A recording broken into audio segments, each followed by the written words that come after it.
Assalamualaikum warahmatullahi wabarakatuh. Yvonne Ridley membagikan pengalamannya menemukan Islam. Ia mengaku banyak orang yang telah salah dalam memandang agama ini karena berbagai propaganda. Menurut Ridley, dirinya tidak terkejut saat banyak media yang bereaksi histeris atas pertimbangannya menjadi seorang Muslim. Bahkan, beberapa komentar di artikel seakan menyudutkan dan bernada sinis. Seorang jurnalis juga menuduh saya menderita Stockholm Syndrome, karena pernah diculik oleh Taliban selama 10 hari. Ujar Ridley. Ridley mengatakan pada dasarnya perjalanan spiritual yang dilaluinya adalah urusan pribadi antara dirinya dan Tuhan. Namun, saat ini itu menjadi umum, membuat dirinya memutuskan berbagi pengalaman tentang Islam untuk mencegah kesalahpahaman lebih lanjut. Pada awalnya, Ridley berkenalan dengan Islam secara tidak terduga. Saat itu, ia harus berada dalam tahanan Taliban dengan tuduhan memasuki Afghanistan secara ilegal.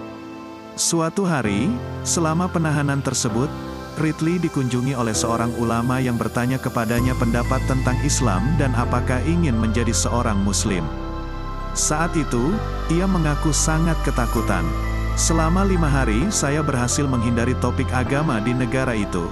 Jika saya memberikan jawaban yang salah, saya telah meyakinkan diri saya sendiri akan dilempari batu sampai mati, kata Ridley. Setelah berpikir dengan hati-hati, Ridley berterima kasih atas tawaran ulama tersebut.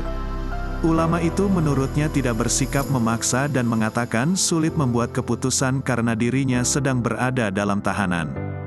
Namun, dalam hati Ridley saat itu, ia berjanji akan mempelajari Islam jika dibebaskan dan kembali ke Inggris, tepatnya tempat ia menetap di ibu kota London. Beberapa hari kemudian ia dibebaskan tanpa cedera atas dasar kemanusiaan atas perintah Mullah Omar, pemimpin spiritual Taliban.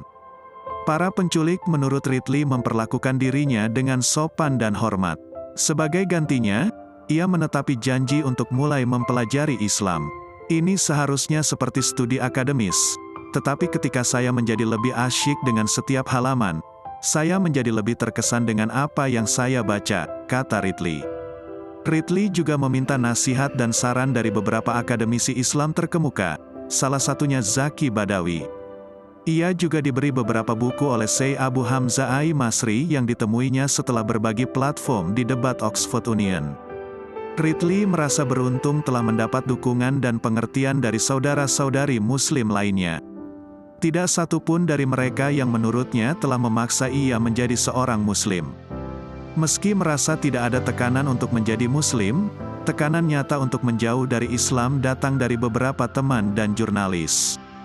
Ridley mengatakan mereka merasa tidak nyaman dengannya, bukan karena sikap atau perbuatan buruk, namun hanya karena agama yang dianutnya saat ini.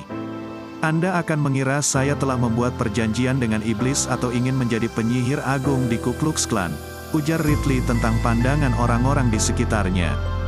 Ridley juga mengatakan tak sedikit yang menduga dirinya telah dicuci otak. Pada kenyataannya, banyak perempuan Muslim yang berpendidikan dan cerdas, bahkan menyadari peran politik. Ridley berharap memiliki pengetahuan seperti itu ketika ditangkap oleh Taliban. Ia ingin bertanya kepada kelompok tersebut mengapa mereka memperlakukan perempuan mereka sendiri dengan begitu buruk. Al-Quran telah memperjelas semua Muslim, pria dan wanita sama-sama memiliki nilai, spiritualitas dan tanggung jawab, kata Ridley.